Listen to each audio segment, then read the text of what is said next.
Então, continuando mais ou menos a última aula que eu dei, que foi a questão do como calcular o potencial de spin eletromagnético em 4 dimensões. A posição do spin e a velocidade. Isso mais ou menos eu discuti a prescrição, como fazer essas coisas. O objetivo dessa aula é entrar nessa mesma discussão, só que para 5 dimensões. Só que em 5 dimensões, o objetivo é discutir eletromagnetismo, levando em consideração a ideia de que a interação eletromagnética ela preserva a paridade. Então a gente tem que, antes de começar essas discussões, fazer a seguinte questão, abordar isso aqui. Um férreo massivo em 5 dimensões e a paridade.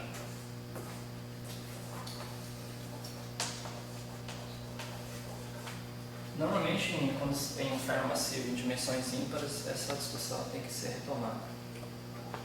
No caso aqui, eu nunca vi essa discussão em 5 dimensões, eu procurei e não encontrei. Realmente não. Você deve ter achado mais em 3 dimensões, né? Matéria condensada também? Mas matéria condensada isso. Então, a ideia é um espaço de Minkowski, uma dimensão temporal e 4 espacial. A minha métrica ela é diagonal. E a conversão minha vai ser mais, menos, menos e menos. Daí, para discutir o férreo, a gente tem que falar em termos de álgebra de Clifford. Gama mim.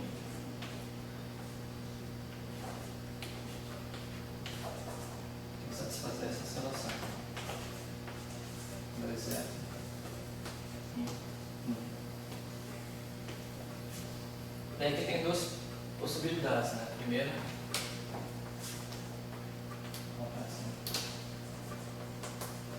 possibilidade é você tomar o gama mi igual ao próprio gama mi em 4 dimensões, 4 c índice mi é igual a mi. Só colocar, deixar claro aqui, né? Índice mi, chapéu de 0, 1, 2, 3, 4. Esse índice de 0 a 3 é o mi normal de 4 dimensões. Só dá só uma palavrinha rápida para lembrar para o pessoal que não está muito acostumado que quando a gente vai para 5 dimensões, as matrizes gama não mudam de dimensionalidade, elas continuam 4 por 4, certo? Então por isso que o Léo está aproveitando a álgebra de 4 dimensões. Tá? Que ela vai com... É igual a Leonce mesmo. 2 na D sobre 2. Quando você separar isso aqui, você toma uma parte inteira. Então, se eu vou para 5, daí é 4. Parte inteira 2, isso. 2 elevado a 2. Sempre as dimensões assim. 2 e 3 compartilham a mesma álgebra de Clifford. 4 e 5, 6 e 7. Sempre uma dimensão par inferior. E a dimensão ímpar, imediatamente acima, elas têm a mesma dimensionalidade de álgebra de Clifford. Tá bom? Olha, vai para frente. E a segunda é você tomar um gama 4, onde você tem gama 5, onde esse gama 5 aqui ele é I, gama 0, gama 1, gama 2, gama 3, gama 5 ao quadrado é a identidade. 4 por 4 por 4. E a propriedade também é que o gama 5 com o gama mi e gente comum. Igual a 0. Normalmente essa aqui é o que é mais adotado quando se discute férreo. Mas tem também a que a gente vai adotar depois. Não ser utilizada.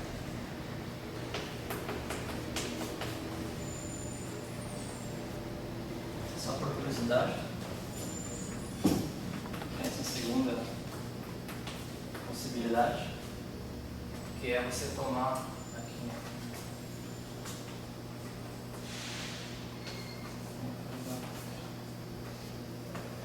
Você poderia tomar também o caso em que o teu gama Mi é I,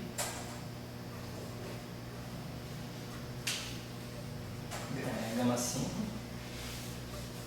gama Mi, se o índice chapéu for igual a 4 dimensões, e continuando com o gama 4 igual a gama 5. Vocês podem substituir isso aqui, essas duas situações, satisfaz essa álgebra de Clifford. Tem alguma razão para não tentar a segunda, Léo? Você viu alguma coisa assim? Ou você está propondo ela por uma questão só de mostrar outras possibilidades? Ou ela tem alguma utilidade maior, mais útil? Por enquanto, eu só estou propondo, mostrando para que existe, né? Tá Só para acabar com essa ideia de que todo o trabalho que a gente vê na literatura usa isso, mas é porque talvez não saiba que existe isso. Então tá. Agora, a situação física, eu poderia dizer, mais para frente, quando eu começar a discutir o FEB, a referencial do laboratório, essa estrutura, essa possibilidade aqui, ela está mais parecida com a discussão da representação de Dirac para discutir o limite não relativístico. Entendi. Fica mais interessante essa, tá legal. É como se fosse uma cópia quase igual. Tá legal. Mas a questão da paridade com relação a essa representação também, eu fiz uns rascunhos. Legal. Parece que continua a mesma coisa, então Tá certo. não mudou. Bem, então a gente vai utilizar essa ideia aqui. Agora começar a discutir propor a gradiente. Começar a paridade.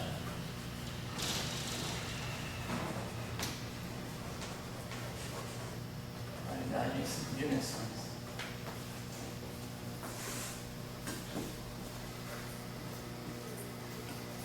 Bom, então, na transformação das coordenadas, nós podemos de x' 0 igual a x0.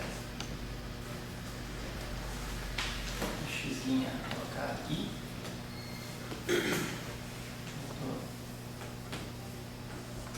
Igual a xi.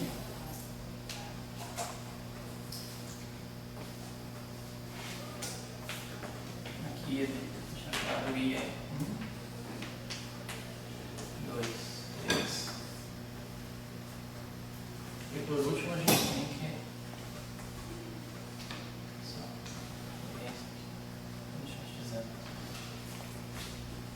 x4 linha.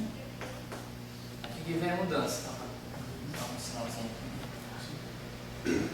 Quando a gente estudava 4 dimensões, a paridade, ela justamente você mantém o tempo inalterado e altera a parte espacial.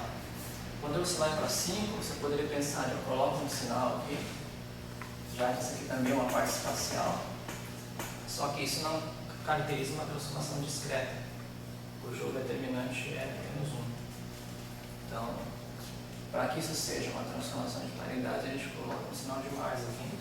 O Léo está dizendo que para caracterizar uma transformação de paridade, que é uma transformação discreta, portanto não pode ser conectada continuamente com a identidade, ela não pode ter determinante 1, porque toda matriz de determinante 1 pode ser transformada continuamente na identidade.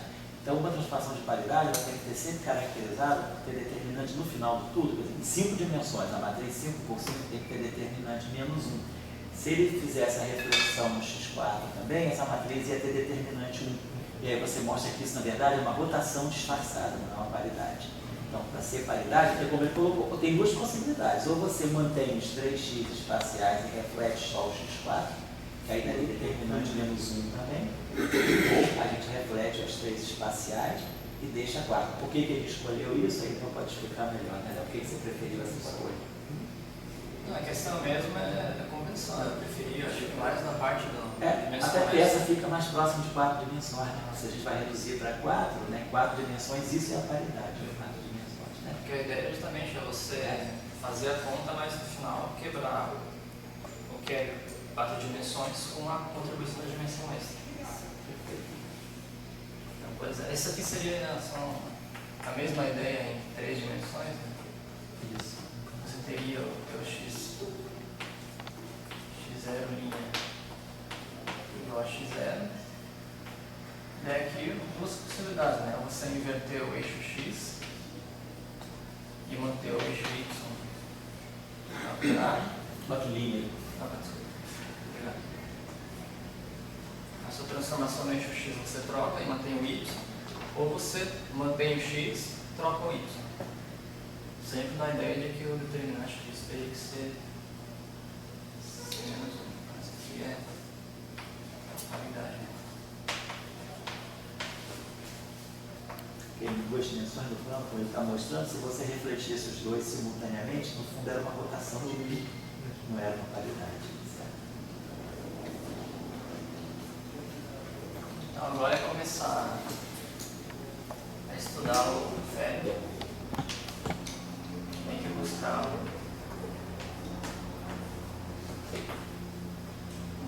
uma transformação no FED nosso, ele vai ter que transformar o campo e as coordenadas. Vou colocar assim, P, psi de x. Onde o x faz essa solução assim. E agora a gente vai analisar isso na equação de na integral lagrangiana. Com L, psi, então, psi barra I, mani, x, psi, e aqui o termo de massa, psi barra psi, onde psi barrado é igual a psi w gama zero. Então a ideia nossa é que eu vou manter a forma funcional do Lagrangiano invariante, só vou mudar os campos, as coordenadas. Então vou colocar uma linha aqui, uma linha aqui.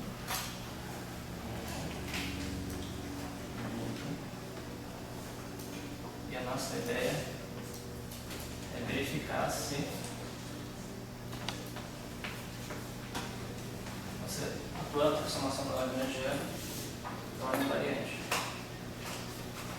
Daí, poderia também ser feita por equação de Dirac, mas as duas coisas no fundo.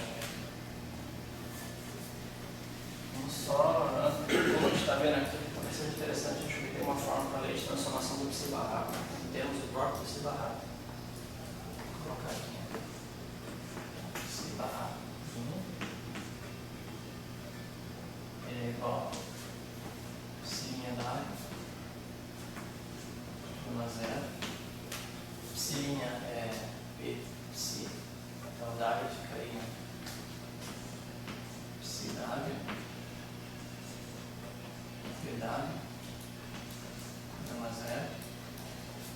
Daí aqui é conveniente a gente introduzir uma identidade para recuperar a definição do W. Então aqui, colocar uma identidade, gama zero, gama zero. No final do dia, utilizando de novo essa definição aqui, já teria psi barrado, gama zero, PW, gama zero. Agora é só substituir você conhece o psi' com essa transformação do psi barrado linha nessa daqui.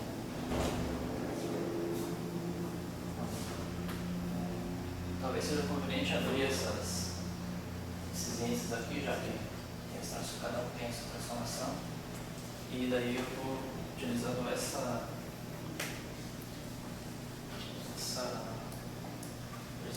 possibilidade de fazer um texto. Assim.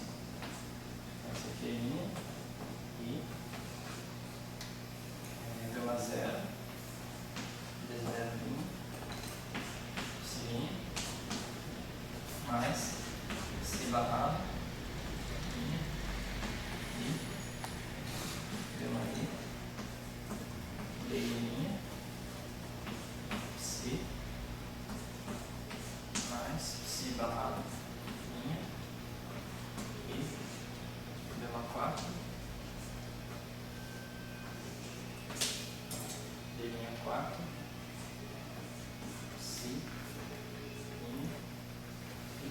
ferro de massa. Psi barrado psi. Daí se eu, como x0 ele mantém invariante, então isso aqui é igual a delta zero. Só corrigir aqui a derivada no setor espacial em 3 dimensões é menos transformação e o seu d' 4 igual ao próprio d4.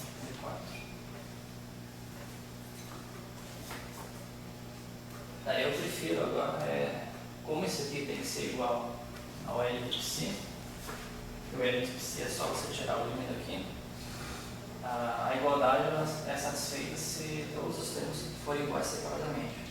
Então eu vou estudar a aproximação desse termo, comparar com o sem linha e assim por diante. Então vou fazer um lado. Talvez dá para fazer um termo. Dá para fazer um espacinho. Então o primeiro termo que é esse aqui. Utilizando a aproximação do psi barrado linha. Esse aqui, né? Psi barrado. Psi barrado. Gama zero. Pedágio gama zero. I gama zero. Aqui. D zero. Psi linha é P psi.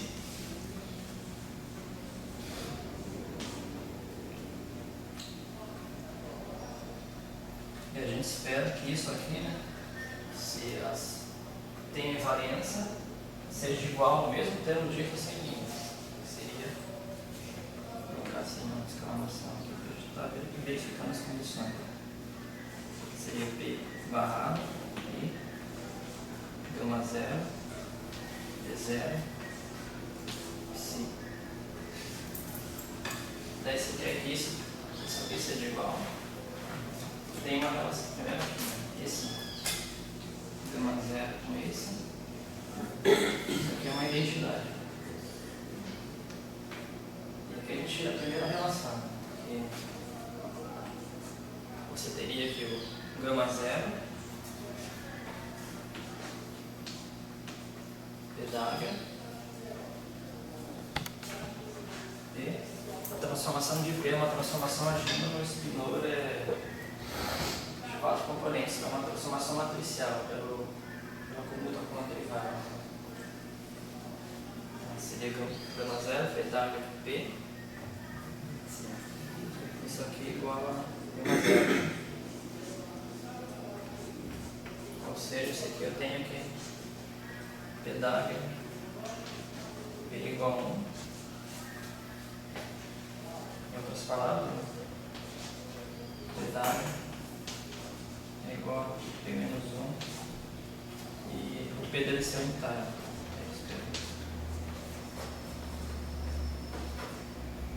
Primeira informação que a gente chega. Agora eu vou estudar esse segundo termo aqui do outro lado.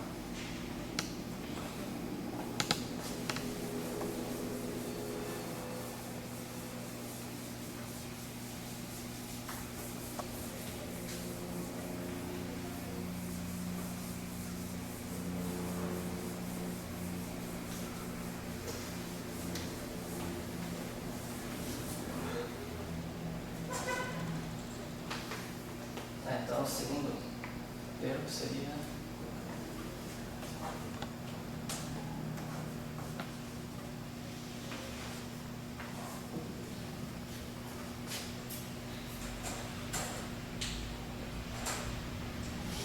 psi barrado.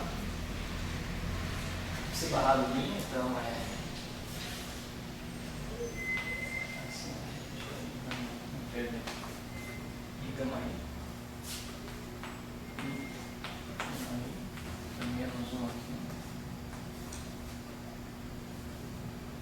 E psi. Então, psi barrado, vamos ser psi barrado, gama zero, pedágio, gama zero. Psi barrado e gama zero. se errar, vocês avisam aqui, por favor. Tá? Legal. Tá. Vamos zero. I, gama I, P, menos P, meio, sim. Isso aqui a gente deseja que seja igual a si barrado. I, gama I, D, sim. Agora tem que ver o que vai ser nessas relações aqui, né, gente? Essa relação a gente tira aqui. Gamas, não tem como simplificar para cá. Gama zero, PW, gama zero, gama I, P. Não, menos gama I, né? É exatamente, é igual a. Isso aqui deveria ser menos gama I. E se isso aqui é igual, essa esse termo que seria invariante. Então o que eu posso fazer? Primeiro eu posso multiplicar. Não falta um menos ali, não, Léo. Esse menos eu estou colocando aqui, mas se poderia colocar aqui. Né? Não, eu digo, não deveria ter esse menos, não, deveria? Por causa do DI, D' aí é menos DI. Essa que eu estou perguntando. Ah, tá, não, perdão. É por causa da paridade. Perdi isso aqui, não. Certo? É que vai ser direto. Então, a primeira coisa que eu vou fazer é multiplicar por gama zero no lado esquerdo. Então, isso aqui ficaria PW, gama zero, gama I, P, menos gama zero, gama I. Agora aqui eu vou utilizar o resultado do P unitário. Primeira condição. Essa condição aqui. Eu vou multiplicar por P no lado esquerdo das duas equações. Então teria gama zero, gama I, P igual a menos P gama zero, gama I. Então essa, vou guardar essa noção. Diz que o P ele anticomuta com o produto gama zero gama I. Então esse aqui para I igual a 1, 2 e 3. Então são três relações que a gente tem que discutir.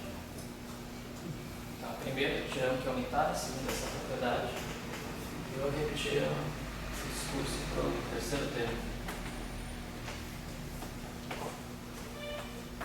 Separado ali. Gama 4. D4, cilinho. Eu já estou usando que o D4, linha, é igual ao D4. Então é C barrado, gama zero, PW, gama zero, I, gama 4, P, D4, sim.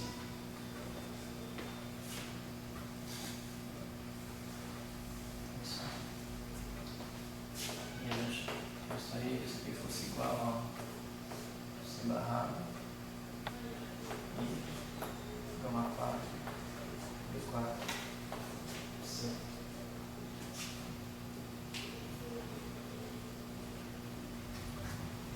E comparando os dois lados, a gente tira que essa relação aqui tem que ser igual a gama 4. Então, gama 0, PW, gama 0, gama 4 tem que ser igual a PB. P é igual a gama 4. E novamente fazendo o mesmo algebrismo, eu multiplico por gama 0 aqui, do lado esquerdo, multiplico por P, utilizo a condição de unitaridade. Você tem uma expressão na aula como essa, só que aqui você vai ter que o gama 0, gama 4, P, no caso é mais, né? P gama 0, gama 4.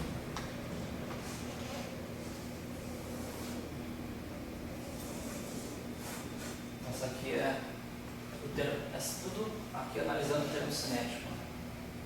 Só lembrando que na nossa escolha, o gama 4, ele aí,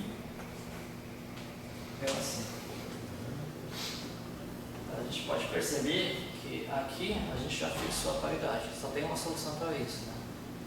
Vamos deixar o termo de massa quieto ali por enquanto e ver, por exemplo, qual uma solução para isso. Você tem que ser unitário, o P tem que anticomutar com esse produto para todo I.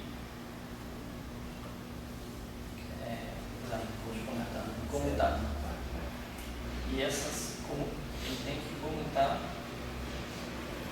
você troca de lado aqui, gama 0 e gama 4, né? Essa é gama 5. Né? Então isso fixa diretamente com o nosso P, vamos colocar assim, se a massa igual a 0,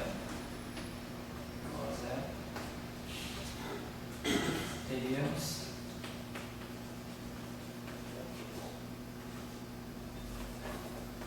que o P ele é gama 1, gama 2, gama 3. Poderia colocar um I aqui, uma constante, mas essa é a solução. E por que isso, né? Isso aqui é unitário, se a gente lembrar que dá para verificar usando aqui o gama I da água menos gama I. A gente verifica que satisfaz aquela condição ser unitário. Essa condição aqui também é satisfeita porque é gama I igual a 1, 2, 3. Então, quando eu pego esse gama I com P, ele vai anticomutar duas vezes. Então ele ganha nenhum sinal. Mas o gama 0 anticomuta com os 3 gama I, gama 1, gama 2, gama 3. Então no final do dia eu ganho um sinal aqui. Com relação a essa relação aqui, tanto o gama 0 quanto o gama 5 comutam, quer dizer, anticomutam com gama 1, gama 2 e gama 3. Então no final do dia você tem o fator menos 1 na 6, que é positivo. Só isso. Dá para verificar isso, né, no caso. Agora o nosso problema é que a gente, se for estudar um caso massivo, a gente deveria verificar essa última condição de reposição de massa. Essa aqui é a solução única, no caso, só tem essa, satisfazendo todas as três condições, só isso. Daí eu desconfio que se a gente tivesse utilizado, eu fiz um rascunho assim rápido, aquela segunda possibilidade, a tua matriz P seria gama 0. Seria o gama 0, exatamente. Tem ainda não tem rascunho, mas... Ficaria igual a 4 dimensões, né? Vamos nisso agora, né? No caso, massa diferente de 0. Então a gente teria que analisar a relação, né? Menos M se barra agulhinha, se vinha, seria menos M, é a transformação do barrado, se barrado, gama 0, PW, gama 0, P, si. Daí, bom, se o termo cinético fixou isso, eu vou tentar utilizar isso no termo de massa. Até porque o termo cinético, né, é que é dominante, a gente pode pensar assim, porque todo ferro pode ser massivo ou sem massa, não importa, mas a parte cinética dele é essa. E também se a gente pensar assim, no limite de altas energias, esse termo domina sobre o termo de massa. Então se eu pegar aquele ferro no limite de altas energias, só sobra, quer dizer, altas energias, a massa se torna desprezível, então quem domina é o termo cinético. Então esse termo é que deve fixar. Então daí, só retomando aqui, a relação é que o gama 0 e P, se o P é que seria dado por isso. Então, o gama zero a gente comuta com esses três. Então, eu ganho o sinal aqui. Menos P gama zero. Daí aqui eu utilizo a condição, né, de que P d'H é P é unitário. Então, esse aqui seria 1. Vou colocar assim. Vou colocar essa fase de gama zero. Então, tem um menos 1 aqui. E gama zero. Esse. Então, aqui utilizei a anticomutação de P com gama zero. Se P é dado por isso. Em seguida, eu utilizei que P d'H é P é igual a identidade. E daí aqui, se tem gama zero ao quadrado, é identidade. Então, a gente só uma passagem aqui, menos 3 de massa. Então, no final do dia, isso aqui é M C barrado C. E aqui você vê, né? Você tem que ter transformado o menos, quer dizer, com esse sinal de menos aqui, quando você transforma, ele vai para uma coisa que tem o sinal de mais. Daí você poderia dizer, né, que com o termo de massa, diferente de zero, não existe P. Você não tem P satisfazendo todas as condições. Se o termo cinético fixou isso, e você aplicou esse termo e as outras condições na transformação do termo de massa, você trocou de sinal, então esse negócio aqui é uma paridade. Vou colocar assim, representação do psi, né? Com massa diferente de zero, quebra P. A massa de Dirac, em 5 dimensões, ela quebra a paridade. Em 4 dimensões não, você bota o ferro massivo sem massa, a paridade não muda se o ferro tem massa. Mas isso acontece em 3 dimensões também, né, Léo? Em 3D também, se colocar o termo de massa, a massa quebra a paridade.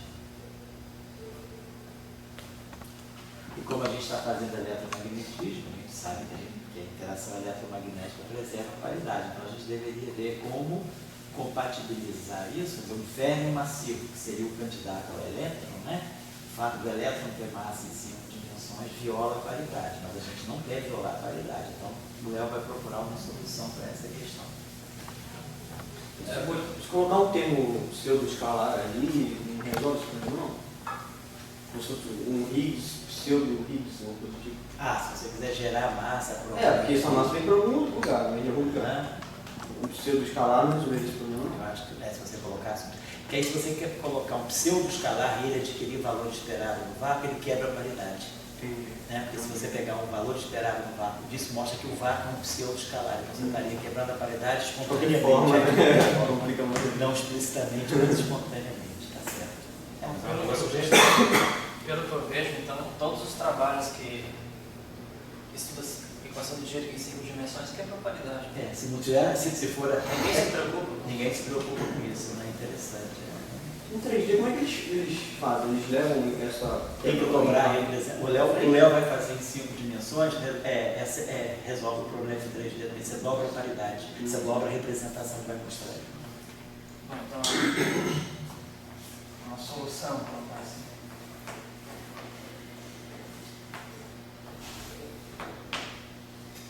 É você, como eu já falei, dobrar a representação. O que isso quer dizer? Você está definindo então um gama mi, um gama mi, 0 menos gama mi. Então, se antes eu estava com matrizes 4x4, agora eu estou com 8x8. Opa, só aqui, Wix, aqui em 5 dimensões. Como o gama mi, o menor satisfaz a álgebra do Clifford, esse aqui também satisfaz.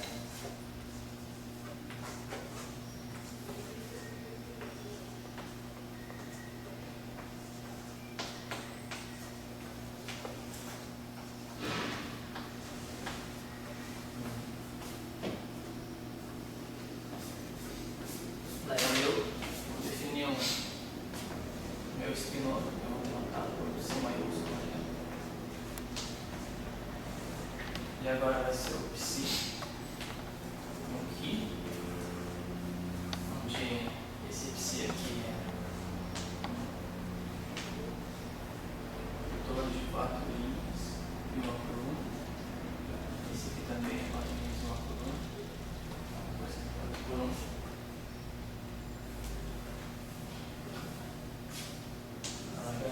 Se você criasse um dublete de espinores em 5 dimensões, bota 2 espinores juntos, quer dizer, dobrou a representação por isso. Você pega uma representação de ferro de 4 dimensões, outro ferro de 4 componentes e a matriz de gama fica 8 por 8. Vamos só melhorar aqui, né? Agora ele tem que mostrar como é que isso resolve o problema da qualidade. Falta ver isso, essa é uma proposta. O meu barrado vai ser com esse gama zero aqui.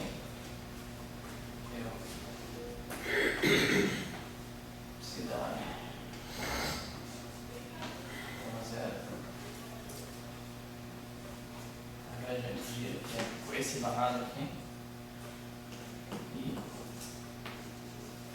gama mi. E mi. Isso maiúsculo. Menos. Mesma ideia. Mesma formulação. Para funcionar no gradiente funcional.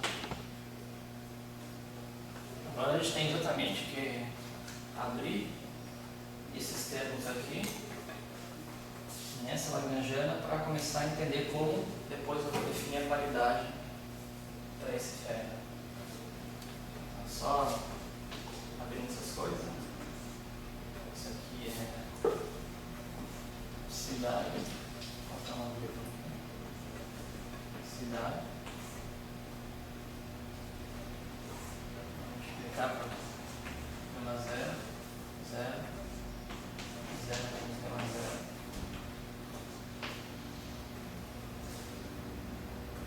Isso que no fundo seria psi-w gama 0. É a definição do barrado anteriormente. Esse seria o psi minúsculo. Barrado. Primeira linha. Isso aqui. Depois essa linha. Com esse termo aqui. Aqui tem o menos gama 0. Isso aqui fica de menos psi barrado. Justamente você colocar esse sinal aqui para dar esse termo aqui. E agora fica meio direto, né? Esse termo aqui. E em termos, se eu substituir psi barrado e psi aqui, esse aqui é justamente o termo cinético dos dois. É psi e Ah, isso mais ou menos se compensam, né? Tá certo. limite psi mais psi e barrado.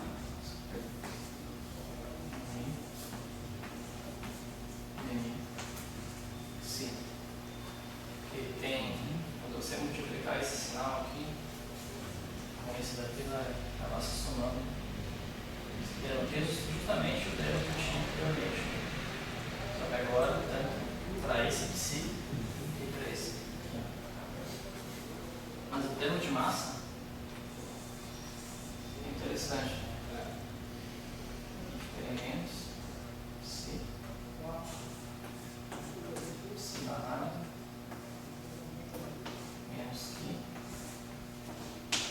psi aqui. Esse aqui seria igual menos psi. Psi barrado psi, que é que eu tinha antes. Mas o termo para aqui ele troca de sinal. Aqui é menos, esse menos mais, então ficaria mais. Psi barrado. Opa.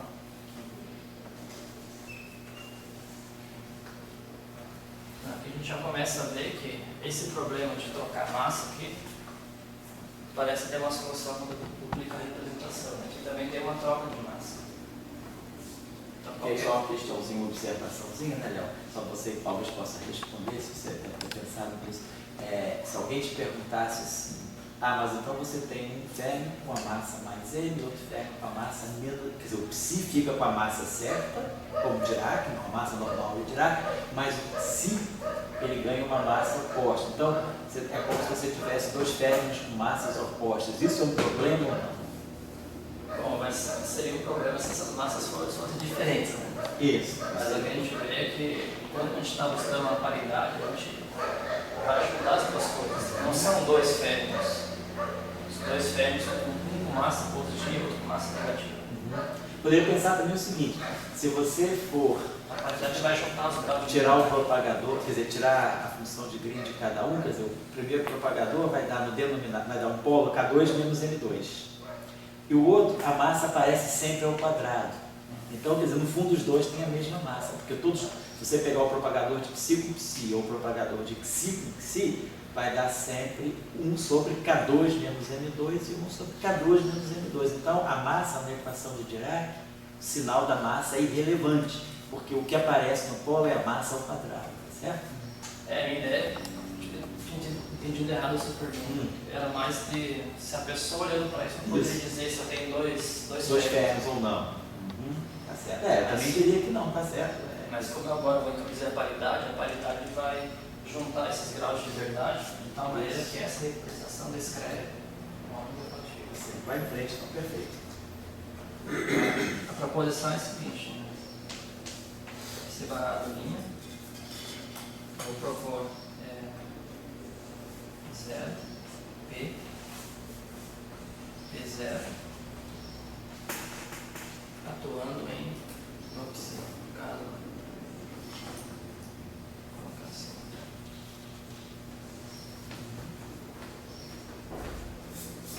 Por que isso? Né?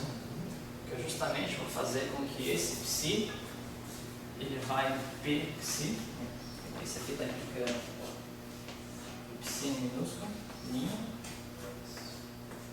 ele é igual a P aqui, e o aqui linha é igual a P psi. Já fazendo a multiplicação aqui, no caso, esse com esse, tem aqui o psi linha, é o P aqui, e o outro termo é esse aqui. Então aquele problema que a gente tinha de massa, aparentemente está resolvido. Onde o P aqui é aquele anterior. Tá aí. P é igual a 1. Quer dizer, fizer a transformação de paridade, para cada um deles, como ele fez anteriormente, o termo cinético de cada um deles, quer dizer, o termo cinético do psi vira o termo cinético do psi, e vice-versa. Então, aquilo ali fica invariante. E o termo de massa de um vai em menos o termo de massa do outro. Então, com isso ele resolve o problema. Você deixa de perder a paridade. Vamos procurar, por exemplo, psi Mostra aí então isso. limite, linha. Vou colocar assim no primeiro esquemático. Sobre paridade, esse termo vai no termo de psi.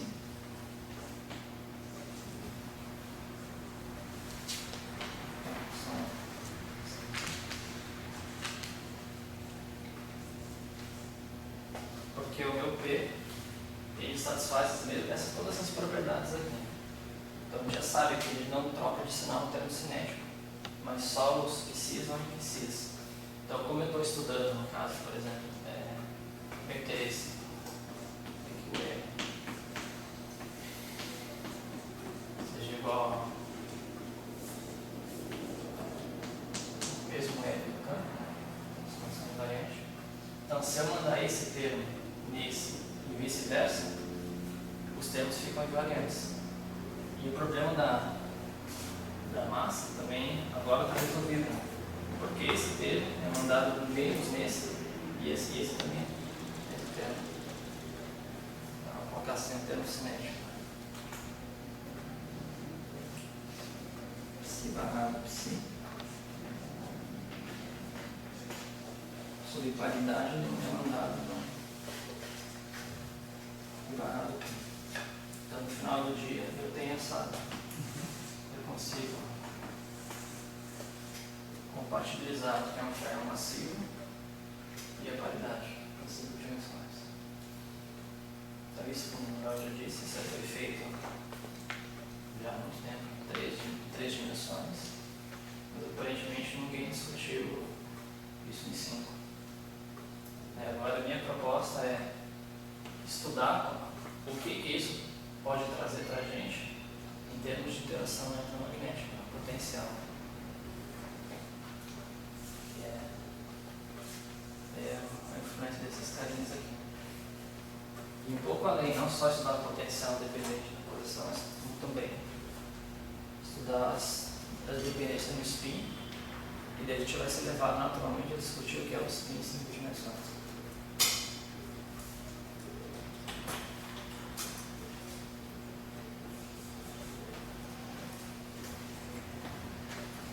Acho que de horário eu estou meio apertado.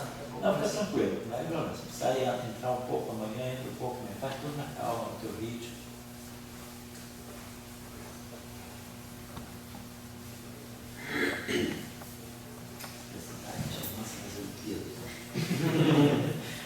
O curso do Tirão, porque os cursos da gente sempre vão além do cronograma mesmo, né?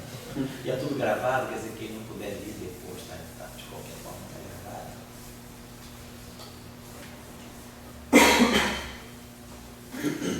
Acho que o Dória entendeu que a aula é 6 horas, não é capaz de chegar aqui às 6 horas. Porque a Dória não escreve e-mail. Quem lê e responde, e quem escreve e-mail é a secretária. Então, ela deve ter feito a impressão do e-mail para ele e ele não leu direito. Então a ideia minha é o seguinte, eu vou repetir os passos da... Não repetir, eu vou seguir os passos que eu dei na última aula para esse férias aí. Eu já vou dizer para vocês que essa parte está em andamento, então não tem tudo feito, né? Então a ideia é a seguinte, né? Primeiro eu tenho que obter como que é esse psi maiúsculo no referencial do laboratório, que é o primeiro passo. Depois disso a gente vai discutir a corrente eletromagnética. Depois da corrente a gente obtém a amplitude, assim, da amplitude do potencial.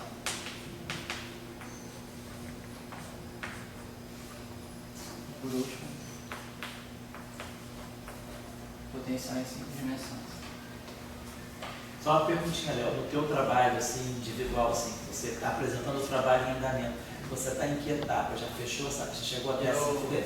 Fechei aqui e estou aqui. Já está aí agora, tá ótimo. Então, aqui quase na hora da redução.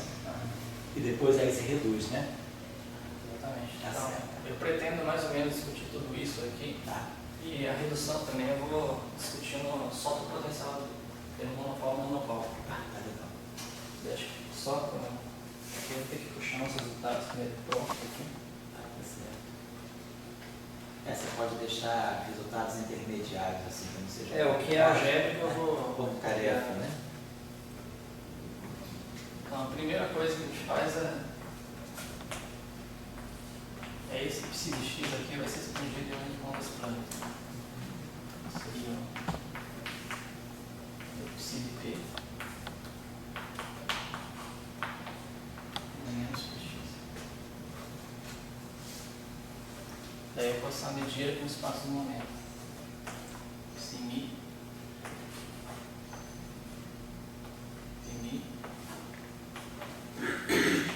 menos m psi de p igual a 0. Daí esses espinores aqui, sendo 4 por 1, eu vou quebrar eles também em bispinores. Então, psi minúsculo vai ser psi 1, psi 2, vamos colocar assim, bispinor, 2 por 1. E a mesma coisa aqui.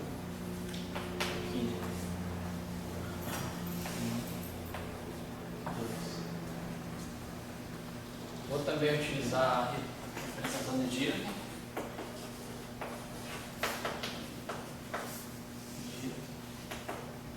Gama 0. Identidade 4, 0. Menos identidade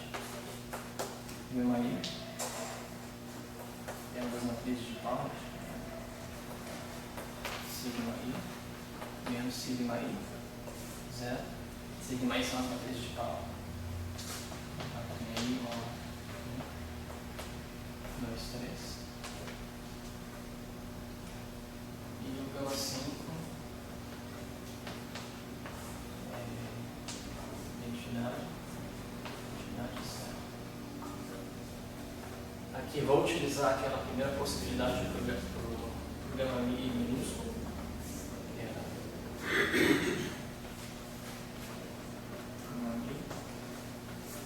Gama mi. Assim, sistematicamente, 4,5. Então, o que eu tenho que fazer? Eu tenho que abrir esse negócio por 1, substituindo isso aqui eu substituo aqui, e resolvo essa equação aqui. A informação que eu tiro é que o meu psi minúsculo ele é igual a... Aí, o fato de que realmente vai ser interessante utilizar essa prescrição aqui, o meu psi é um fator de normalização.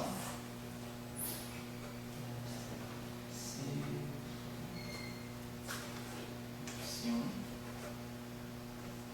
sigma I dado I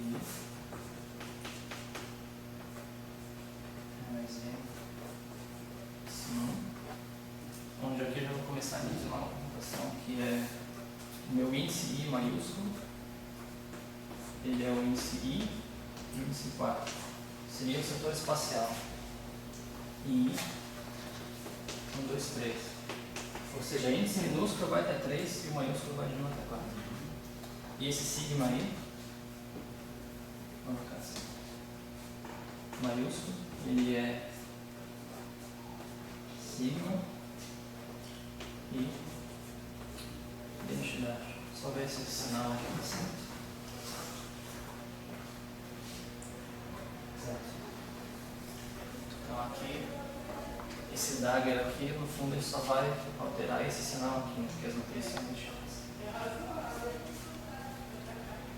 E a solução para o psi, dentro da normalização.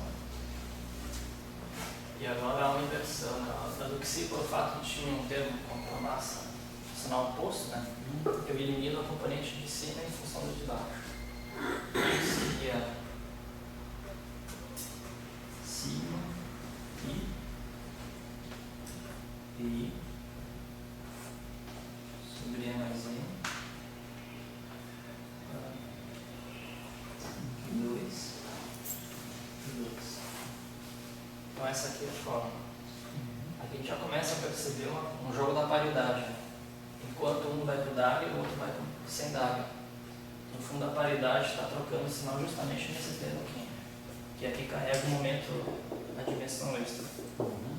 Parece ser inocente por enquanto, mas isso vai trazer inúmeras consequências. Então essa parte que eu estou evitando fazer as contas, mas é porque realmente é algebrismo. Tá certo.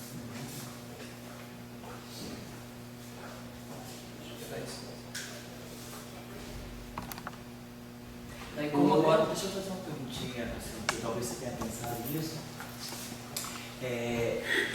Deixa eu ver uma coisa aqui. Se, vamos supor que, então tá certo, você pegou a equação, no fundo o que você fez foi, pegou a equação de Dirac, o espaço dos momenta, com essa representação duplicada, e aí resolveu, como a gente faz normalmente em 4 dimensões, uma componente em função da outra. Aí você mostrou que para o espinor superior, né, para o psi, que é a componente superior, você escreve, vamos dizer assim, a relação que o espinor fraco fica embaixo, e para o espinor psi, o espinor fracamente relativístico fica na componente de cima. Né?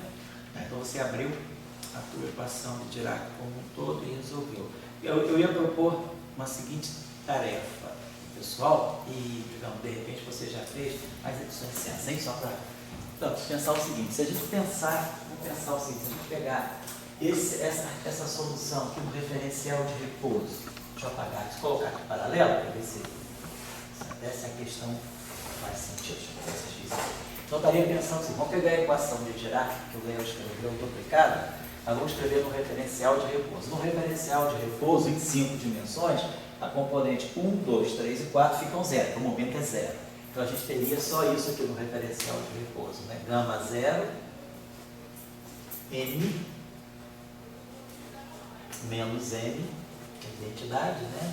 E aí aqui o psi, no referencial de repouso. Então, no referencial de repouso, o 5 momento, né? Quer dizer, a gente teria aqui é igual a M, a energia é M, menos M, e o momento é zero. Então, a gente tem, no referencial de repouso, a equação de Dirac, a gente faz essa relação. Esse M aqui pode ser fatorado, então aqui fica menos a matriz identidade, né? 8 por 8, né? Essa matriz aqui também é 8 por 8. Então, isso aqui fica, como você está colocando, né? O gama 0, 0, 0, menos gama 0, né? Essa equação, vai construindo isso, tá? E aí aqui vai ficar menos a identidade, e aqui vai ficar menos a identidade também. Eu vou pegar gama 0 menos a identidade. Então, gama 0 menos... Aí agora estou pegando em 4. Essa identidade aqui é 8 por 8, é 1, 0, 0, 1. Então, fica gama 0 menos 1 e menos gama 0 menos 1, não é isso? E aí aqui a gente tem psi, e aqui a gente tem psi, não é isso? Igual a 0, né? Então tá, então a gente resolve a primeira, resolve a segunda. Então, se a gente tirar, por exemplo, se a solução for de energia positiva, né? Eu botei aqui é igual a mais m, não é igual a menos m, então a gente pegou uma solução de energia positiva. Essa matriz aqui eu sei quem é, ela é gama 0. Gama 0 é 1, 0, né? Então, essa matriz, deixa eu botar aqui essa matriz. Então, aqui a tua é o gama 0, né? Então, aqui é menos a identidade 4 por 4, né? E aí a tua matriz gama 0, ela é, agora em termos de matrizes, todo esse problema aqui, esse espinô aqui é 4 por 4, essa matriz aqui é 4 por 4, não tá. São dois problemas, 4 por 4 independentes. Quer dizer, gama 0 menos a identidade, essa identidade aqui é 4, se igual a 0, e aí a outra é gama 0 mais 1, 4 por 4, se igual a 0, certo? Legal? Deixa eu apagar aqui. Não apagar nada teu aí. Então, esse gama 0 aqui, na representação de Dirac, ele é 1, 2 por 2, né? 0, 0 menos 1, né? Gama 0 é isso, né? 1, 0, 0 menos 1. E aí, menos a identidade. Então, aqui vai ficar 0, e aqui vai ficar menos 2 vezes a identidade. E aí, esse espinolho aqui, você está quebrando em 2. É como se fosse um psi 1 e psi 2, né? Então, isso aqui vai me dar que psi2 é igual a 0. Então, no referencial de repouso, essa solução é psi. O psi vai ter um espinol superior, né? Vai ser psi1, 0.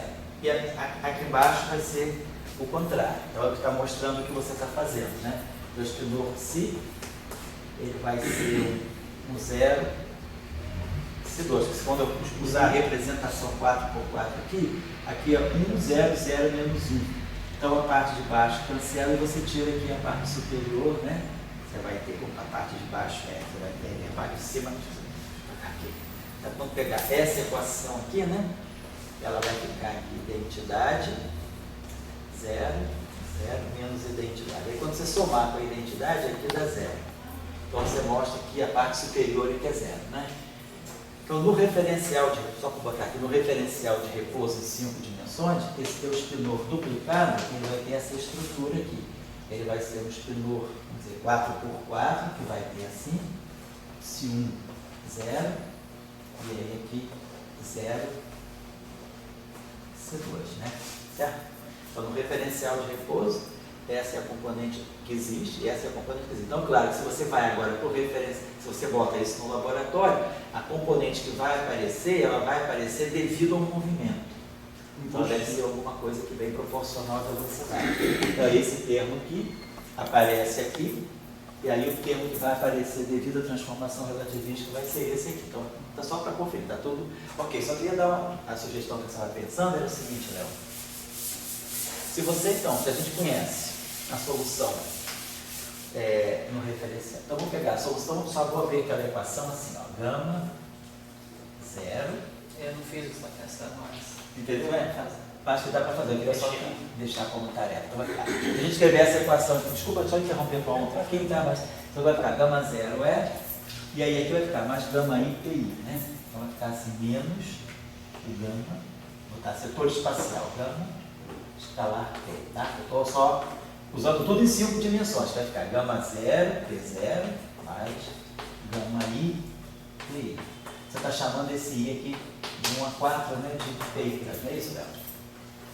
Então, claro, eu ia jogando isso aqui para fazer a regressão euclidiana, então a equação do Dirac fica assim. E aí menos m, e aí aqui vai ser o psi, GP igual a zero. Né? Então, se o que eu estava pensando é o seguinte, essa matriz aqui, se eu escrever então isso aqui é o espinor que está no referencial do laboratório. Ele tem uma energia que não é a massa de repouso e tem um momento P. Se eu estiver no referencial de repouso, claro, isso aqui é zero, isso aqui é zero, é igual a M, se a solução for de energia positiva, se for de energia negativa é igual a menos M. Então eu estava pensando em ver aqui o seguinte, pela álgebra das matrizes de Clifford aqui, provavelmente você pode colocar que a solução no referencial do laboratório, se você pegar aqui gama zero né? Menos gama escalar T mais N psi. Você conhece a referencial a solução referencial de repouso. Se a gente multiplicar esse cara por esse cara aqui, basicamente isso aqui é o seguinte, isso aqui é gama mi chapéu, Tmi menos N, e multiplica gama mi chapéu, Tmi mais N, né? Então, esse cara vezes esse cara aqui dá P2, né? Esse cara cancela esse e dá P2 menos M2. Então, eu acho que deveria ser verdade isso aqui. Quer dizer, como o Léo falou, você ou abre essa equação toda e abre em termos de psi, de que se resolve em termos disso, ou então você pode fazer isso de uma forma um pouco mais concisa, né? Que seria a solução, essa solução automaticamente aqui, é essa solução aqui, é aplicar gama zero menos gama, você tem o E aí, né? Tem, né? Ué, tem o E aqui. Menos gama escalar P mais M em cima da solução do referencial de repouso, que seria essa aqui. Seria psi1 0, 0, psi2, não é isso, Léo? Então, se a gente aplicar, desenvolver esse operador aqui, quer dizer, eu conheço a solução do referencial de repouso. Então, para quem conhece a solução do referencial de repouso, automaticamente aplicando esse objeto aqui no referencial de repouso e colocando aqui satisfaz, porque isso aqui, atuando nisso aqui, dá P2 menos N2, né? Mas P2 menos N2 é zero. Então, esse objeto aqui é automaticamente a solução dessa equação. Então, quem quiser fazer essa tarefa, faz aí, certo? Eu acho que está certo isso, porque também é consistente. Se você aplicar a paridade naquela definição que a gente fez, psilinha, P, isso. Essas coisas são autoconsistentes. Só para marcar. Vai lá, Léo, desculpa. Não, mas está certo, você fez da maneira inteligente. Não, só para mostrar uma outra possibilidade. Tá certo. Aqui agora, como a gente vai começar a montar bilineares, a corrente é um bilinear. Qual é a normalização ali? Você escolheu fazer o quê? Psi dagger, psi igual a 1 ou psi barra psi? É um dos problemas que eu preciso resolver. É que eu desconfio que eu preciso discutir o que é a normalização em 5 dimensões. Mas a minha ideia é que quando você expande o seu campo em termos de operador de criação e aniquilação, dependendo da maneira que você convenciona, você pode escolher de tal modo que o teu psi de P ele tem a mesma dimensão de massa no meio. Sei, tá certo. Porque você joga a dimensionalidade do espinor para os operadores de criação e aniquilação. Ele vai ter o ADAG, anticomputador do lado, é uma delta. E aquela delta, ela vai mudando de forma de dimensão. Então eu desconfio, mas preciso melhorar isso, porque esse fator é exatamente igual ao de 4 dimensões, que seria mais G mais I. Mas seja muito legal. Precisa elaborar melhor. Por exemplo, se eu esquecer esse setor de normalização, eu estou olhando no setor de monopólio, mas por enquanto o interesse meu é no setor que vai como spinner. É por isso que não. Aqui tem que melhorar ainda. Não tá legal. Não tá legal. A ideia, como eu tenho esse psi aqui, eu conheço completamente o meu psi maiúsculo. Eu vou ter que começar a montar esse bilinear aqui. Então eu preciso definir coisas, contrações com esse signo. Só recordando aqui rapidamente, né? Da última vez que eu dei aula, eu tinha que definir essas quantidades aqui no delta. Naquela época era o seguinte, o meu psi, ele era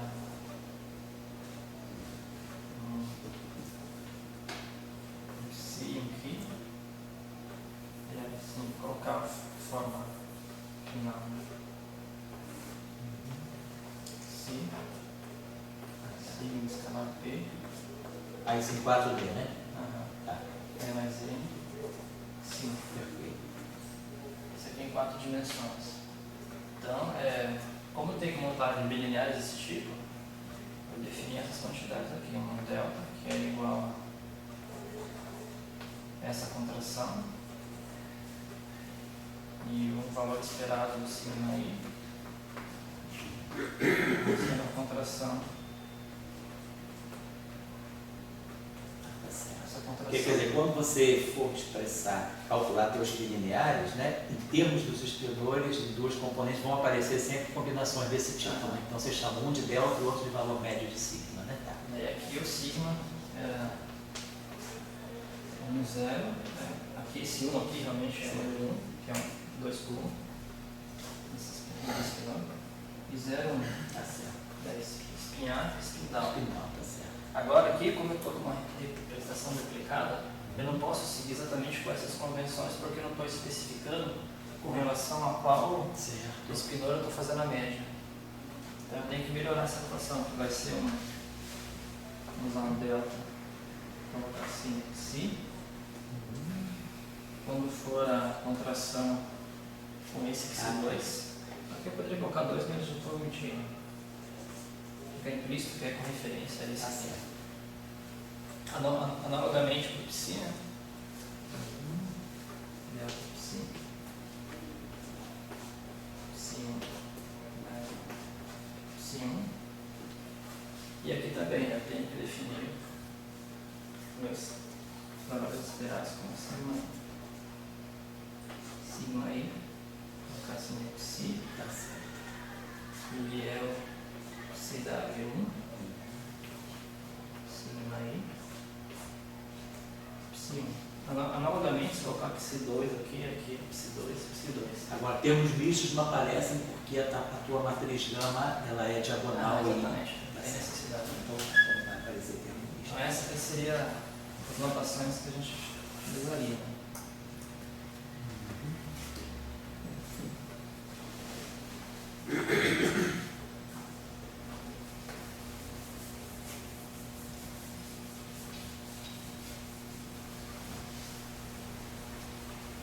Tirando a hoje, né? 6 horas, né? 6 horas. 6 horas, vamos acabar 15. O Léo, a gente vai acabar 15 para 6, porque o Tião vai dar aula às 6 horas, para o pessoal poder ter um descanso. E amanhã você continua, você entra um pouco na minha aula, não tem problema. Pode ficar. Você pode amanhã? Posso? Então entra na minha aula amanhã, não tem problema.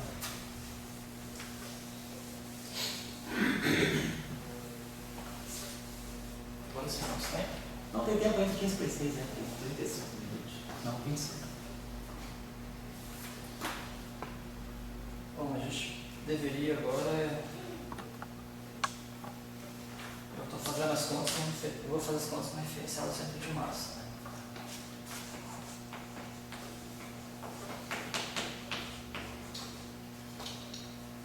E Lá deve estar frio, né? isso aqui Não sei que está 17. Chega a fazer 4 graus de Dormiu lá, então tudo fica na faixa dos 12, 13, né? Você vai? Não sei. Isso é grande. Eu subi que sempre foi. Curado. P menos que eu subi 2. P mais que eu subi 2. E aqui no caso, o referencial do centro de massa é menos. Aqui é menos P. Mais Q sobre 2. E aqui é menos P. Menos Q sobre 2. Aí esse termo aqui a gente chama corrente 1. Seria psi barrado 1.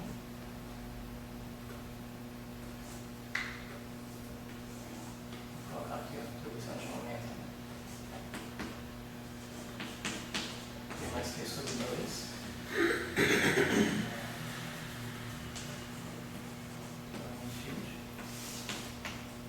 Psi 1 de menos Q sobre 2. Agora é o seguinte, né? Estou com esse momento total e esse aqui é o momento transferido. Igual que eu fiz na última aula. Esse aqui, só para deixar claro, esse aqui é um psi de P. Esse aqui é um psi de P. Então eu vou ter que colocar aqui P mais Q sobre 2, P menos Q sobre 2 e fazer as multiplicações. Né? Aqui é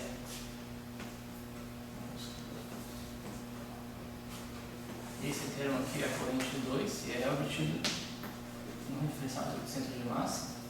2. Só esse aqui.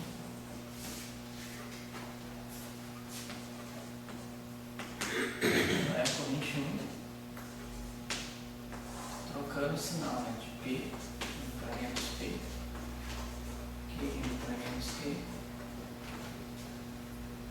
E 1 em cima para 2. É isso que a gente tem que fazer, né? Eu tenho o resultado pronto aqui. Que é conta.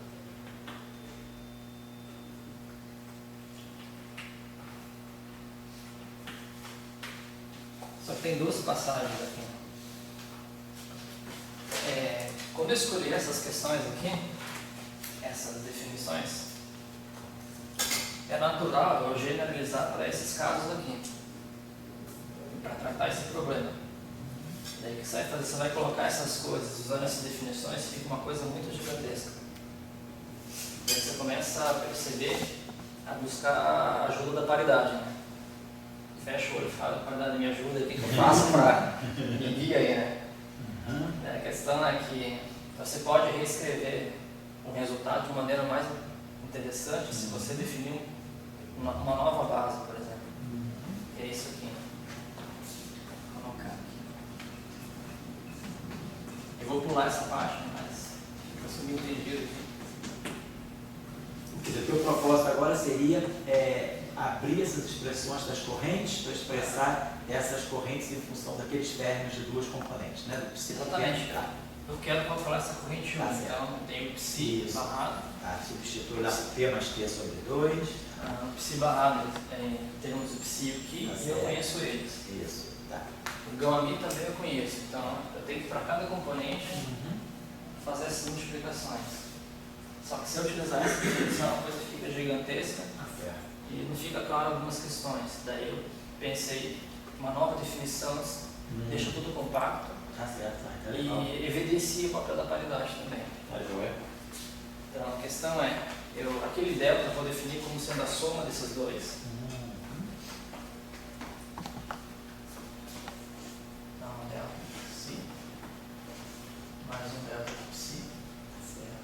E eu vou definir uma outra coisa aqui, um S mais, como sendo, colocar aqui o índice como sendo sigma aí. Depois até vou dividir por 2 aqui para interpretar como spin, mas por enquanto as notas estão assim. Como sendo psi mais o sigma aí. Psi. E um sigma aí menos. Como sendo essa mesma coisa, só que com a diferença.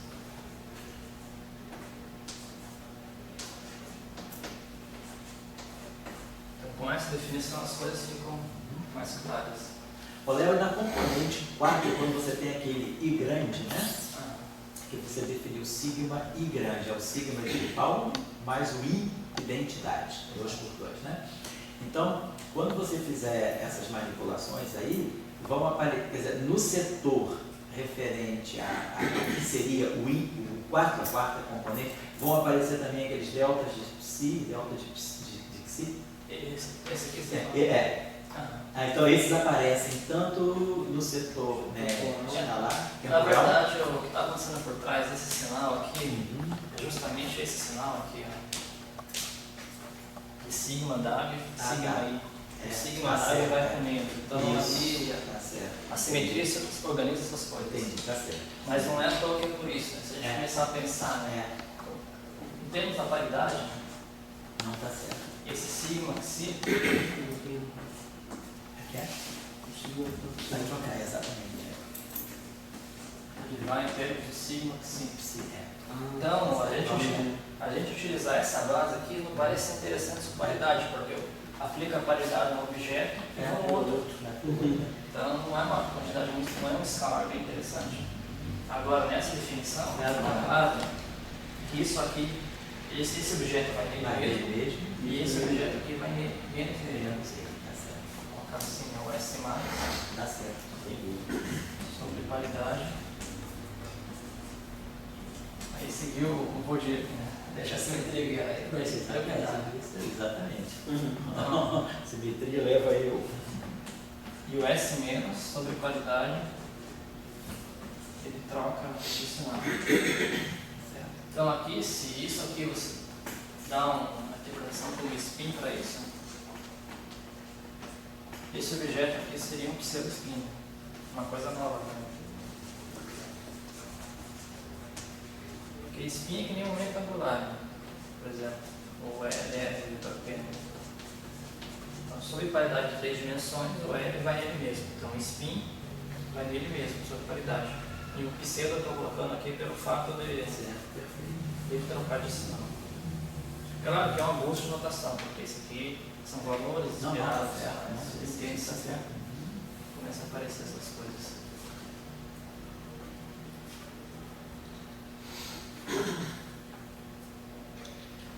Só também tem uma outra discussão aqui. Eles começam a perguntar, né? O que é um ferro? Ferro macio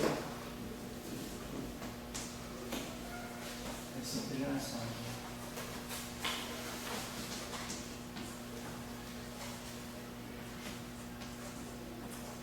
Essa questão. Se a gente usasse, que é no fundo que eu quero discutir isso aqui,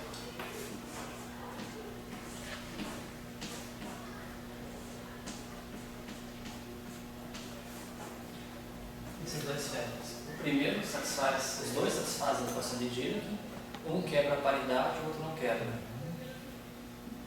Então, qual que é o melhor ferro para você descrever? Descrever um ferro, na verdade, em 5 dimensões. Não é só isso que eu estou percebendo que está acontecendo, eu acho que tem coisa mais fundamental aí. Sei. Que se a gente tentar lembrar, né? Por exemplo, em 4 dimensões. Vamos discutir aqui o conteúdo de spin.